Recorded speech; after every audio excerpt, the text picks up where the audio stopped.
And let me just tell you, the more responsibility you have, the more money you're going to make because you're at that level, right? It's a difference between the guy making the fries versus the owner of the McDonald's. You have different levels of responsibility. Correlatingly, the more responsibility you have, the more success or money opportunity you have. Like, have you ever been asked a question and you're just sitting there like, how could I possibly know the answer to that question? And why are you asking me? Because you see, people that are bosses or in leadership or have responsibility, the premium asset they have is time. They have to get a lot of shit done in a small amount of time.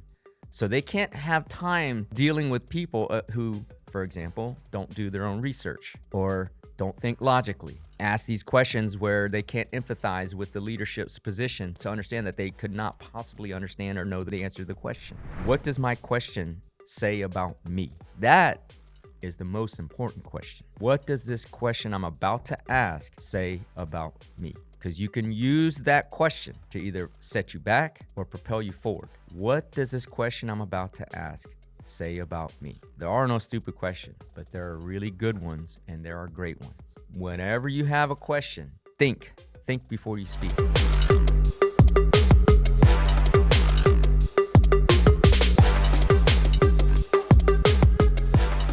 Yo, what's up, everybody? This is the End-to-End Podcast, and I'm your host, Dr. Young Nguyen, affectionately called Ninja or Prolific Ninja by my family and friends, and because my viewers are my family and friends, you can call me Ninja too. This is the End-to-End Podcast, the Alpha to the Omega, the beginning to the end, talking about life, motivation, drive, success, self-improvement, and offering you morsels in this all-you-can-eat buffet called life. Back in the studio, we're here hopefully staying dry because there's a hurricane potentially blowing through Houston or the Gulf Coast. If you're in that way and you get hit by the storm by the time this episode airs, please be safe out there. Please be ready. We'll be praying for everybody that's in the pathway of this hurricane coming through. But back in the studio, before I get into the topic, I want to express some gratitude. And if you're new to the show, I wake up every morning. The first thing I think of is gratitude, being grateful to God and the universe for another day, to be awake, to be hopefully inspirational to somebody, to live to their fullest controllable potential, which is the mission of this podcast, is to inspire the lives of billions across the planet to live to their fullest controllable potential. And with that, I want to express gratitude to you all the thousands, tens of thousands of new fans and followers and subscribers to the show. Thank you so much for sharing the reels, sharing the episodes. It's been a fantastic growth curve over the last 2 years plus. And we haven't missed an episode every week because of you, because of my motivation and drive to inspire you and your contribution in spreading the word. I do this on my own dime, on my own time, which means I spend my own money to get this show and this content to you. There's a whole team that works on this content. And so with that, we can't grow the show without your participation. And so we do that through listeners and followers sharing the show, sharing the reels. And we ask you to do that if you learned something from the show or any episode, or if you found something valuable for you, thought somebody you knew would find something value in it, sharing the show. I like to say, if you're knowledge swole, share the show. That's how we grow. And that is so true, because we can only grow if you share the show. And with that, I want to thank you for that. Despite not having sponsors or anything like that, you definitely can additionally support the show if you support any one of my businesses, mainly my law firm, westlooplaw.com, at the Westloop Law on X. We're a personal injury law firm in Houston, Texas, but we cover the nation. We've helped thousands of clients, millions of dollars over the last 21 years. We are running a new campaign to help raise awareness around cancer caused by the forever chemical PFAS, PFAS. If you haven't heard about it, Google it, look it up. It's been around and it's causing cancer on millions of people. So with respect to that, if you know anybody with cancer, or if your family has been affected by cancer, or if you've been affected by cancer, please reach out to us at PFAS Lawyer on X or PFASinjuryattorney.com. We are on a mission. This is a personal, prideful project for me to help as many cancer people as possible. Please do reach out if you've got cancer. We'll explore the ways you can recover money based on companies that have put PFAS in the water. In fact, just this morning, a new lawsuit in New York came out because they found this forever chemical in condoms. Believe it or not. It's in everything we use. Just do your research and find out. But moving on to today's episode. I get this a lot when I'm out talking. A lot of people on any topic, a lot of people say, well, this is a stupid question, but you've heard of that before, I'm sure. So the question is are there stupid questions? Right? I get this a whole lot. I want to ask you, and this may sound like a stupid question, but, and then they ask the question. Or this is going to sound like a stupid question, but, and then they ask the question. So again, are there stupid questions?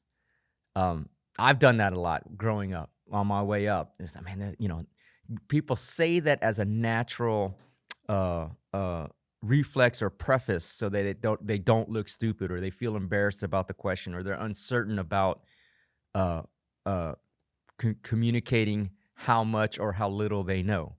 So they put that as a defense mechanism in order to lower the impact in case it is a stupid question. So this may sound like a stupid question, but let me ask it anyways. The question is are there stupid questions? And the answer is yes and no, like most everything, right?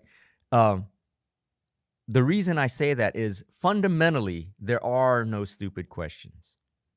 Fundamentally, there's no stupid question. So ask away. Ask any question you want. I do that in different audiences. I'll just question come to mind, I'll raise my hand. But let me put it in the eyes of the person answering the question, okay? For example, myself, if I'm the boss or I'm in a leadership position, that means I'm put there because I've got things I got to do. I've been tasked with a high level of responsibility. Okay, I've got to get shit done because I'm in a leadership position, or I'm the owner, or I'm the boss. If you are that person, you understand that you are put there because you have an ability to get things done, or you've been tasked with the responsibility to get things done. Okay, and so in order to do those things, you need a team. You're a manager, or you're a leader, or you're the owner of a team. The team, you're part of that team. You get shit done because you're at a certain level of success or responsibility in your life. And let me just tell you, the more responsibility you have, the more money you're going to make because you're at that level, right? It's a difference between the guy making the fries versus the owner of the McDonald's. You have different levels of responsibility, okay? Or nothing against the guy making fries. I'm just saying there's different levels of responsibility. Correlatingly, the more responsibility you have, the more success or money opportunity you have. That being said, as the leader, when somebody asks me a question, I am evaluating that person through that form of question, or through what that question is. Okay? So again, for me, there are no stupid questions. It's just your desire to learn more or understand better, which is fantastic. But when I'm evaluating the person asking the question, in certain contexts, I am subconsciously evaluating whether or not I can work with this person, or whether or not I can put this person on my team, or whether or not I want to just continue to have or start a relationship with this person, right?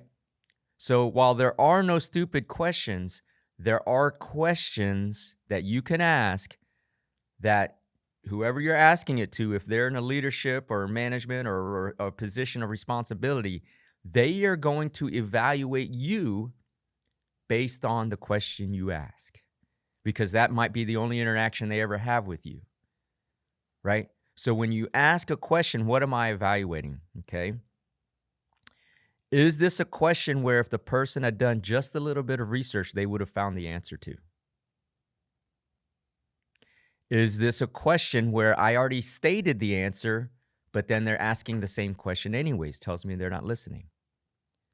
If they could have done the research and found out the answer before asking the question, or the answer is blatantly obvious if they just Googled it before asking it, that tells me that they may be a lazy thinker, okay, or not willing to put in the work before coming to me with the question, right?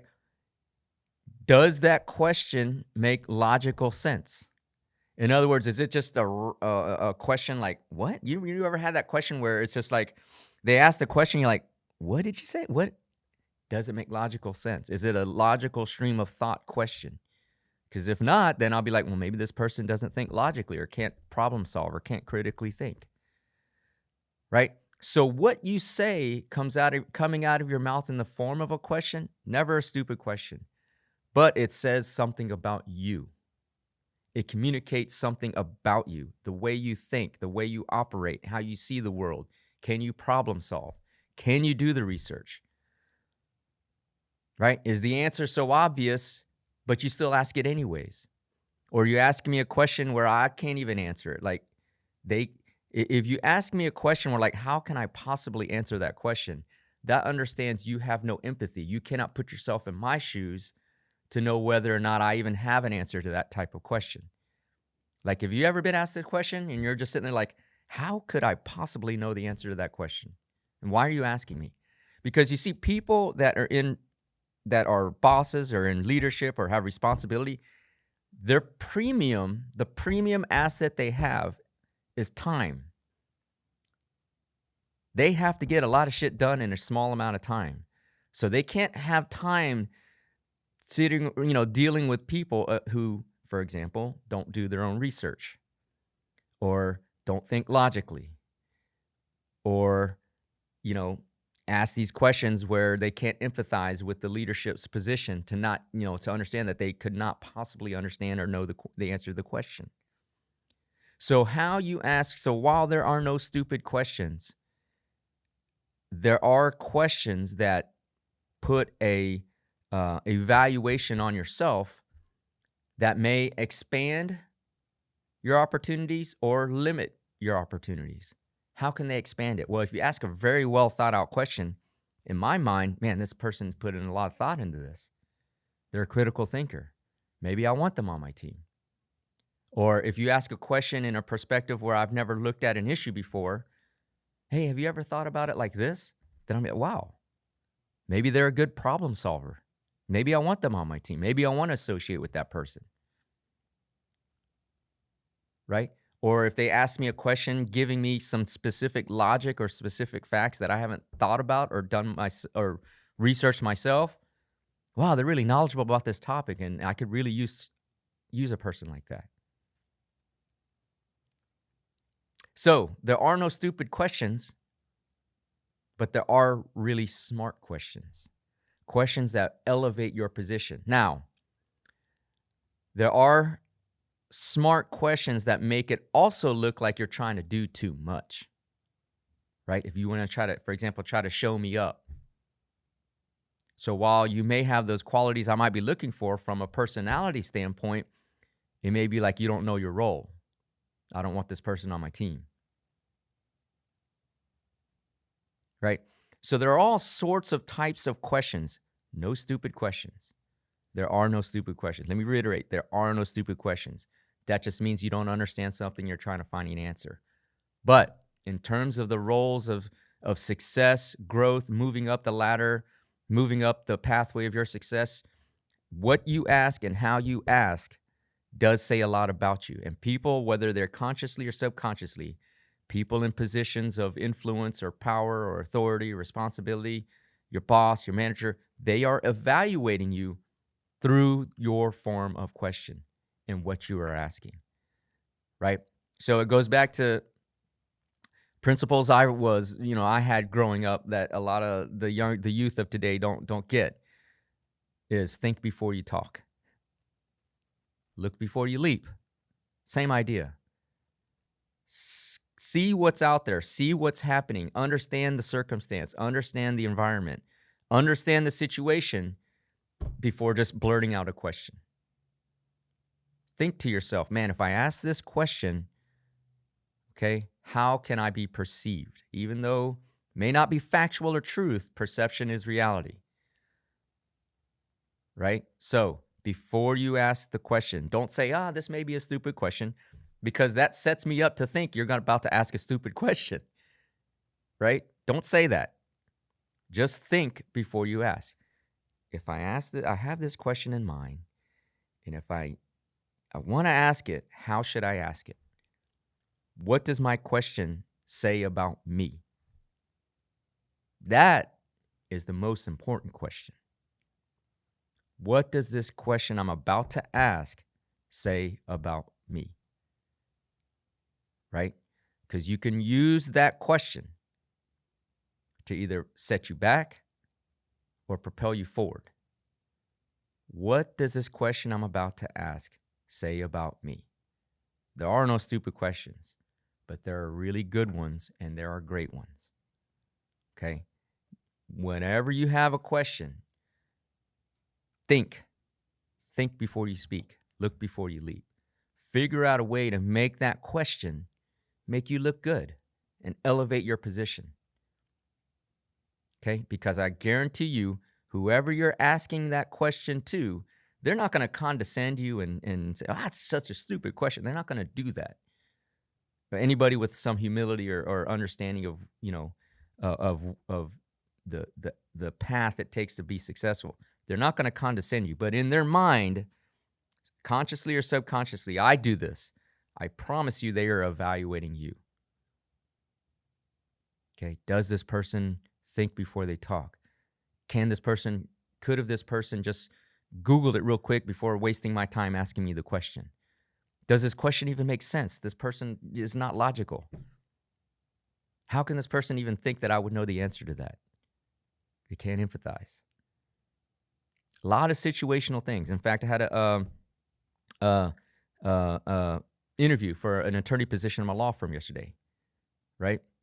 The way this person was asking me the questions, I knew this person knew their shit. It's like, how do you handle this? Well, I do it this way. How do you do it? Yeah, these are great questions. So, when I go into this situation, when I go into the deposition, I have my outline and, do I get to compare my outline to your outline? Absolutely. Great questions. Right? Not, well, what time should I arrive to the office in the morning? Dude, you're an idiot. Get out of here. Don't want you. Right?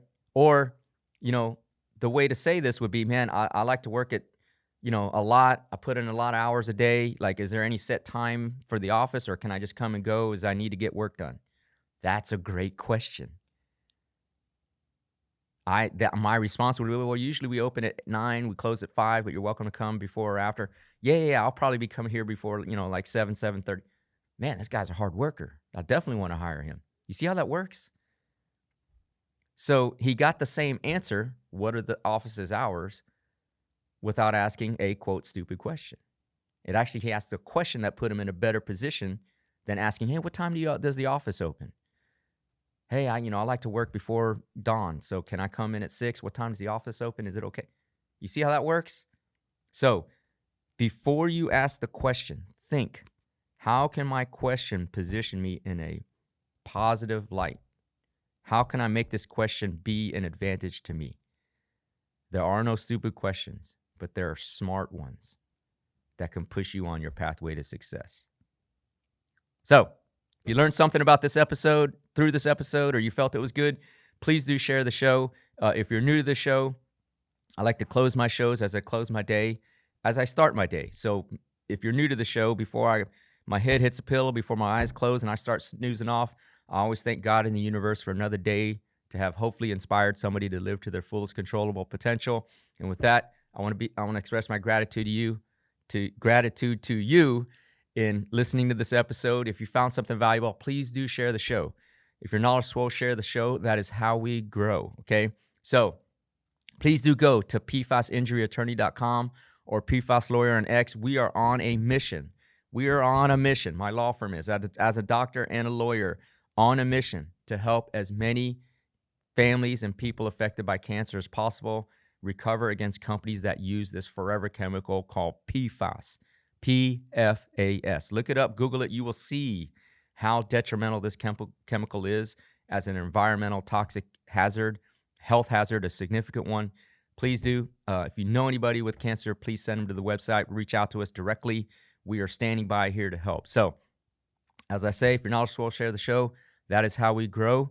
Be great today, but be even more grateful. And I will look forward to bringing you another episode very, very soon.